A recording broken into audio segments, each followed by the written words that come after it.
Balak ipa-auksyon ng pambansang pamahalaan ng 100,000 na tonelada ng bigas na hawak ng National Food Authority o NFA. Una itong iaalok sa mga ahensya ng pamahalaan na maaari itong magamit, partikular na pagdating sa relief operations. Habang kung wala namang ahensya ang kukuha nito, handa rin ng NFA na ialok ang auksyon ng bigas sa publiko.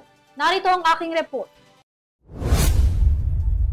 Nakatakdang magsagawa ang National Food Authority o NFA ng auction sa bigas na aabot ng hanggang 100,000 metric tons o 1.2 million na sako ng bigas. Kinumpirma yan ni Palace Press Officer at Undersecretary Claire Castro matapos itong ipag-utos ni Pangulong Ferdinand Marcos Jr. Ayon sa NFA, nagkakahalaga lamang ng 25 pesos hanggang 28 pesos kada kilo ng bigas ang maaaring mabili sa auksyon.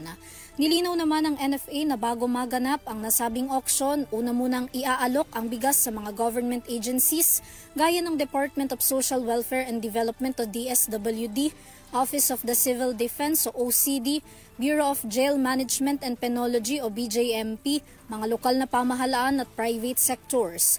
Kung hindi raw sila sumagot matapos ang 5 araw mula nang ialok ito sa kanila, ipapa-auction na ito sa publiko. Ayon naman kay NFA Administrator Larry Lacson, prioridad nilang makabili ang mga nabanggit upang maiwasang mapunta ito sa mga mapansamantalang traders. Samantala, nilalayo ng Pangulo, NFA at DA na bawasan ang mga bigas na nakaimbak sa kanilang mga bodega lalo na at malapit na ang harvest season. Pagbibigay daan din daw ito sa mga maaaning palay ng mga magsasaka.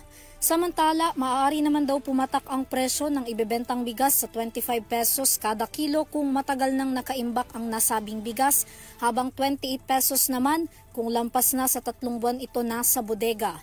Tiniyak naman ng NFA na bagamat ang mga bigas ay hindi gaya ng mga bigas na nakikita sa merkado, fit for human consumption pa rin daw ito.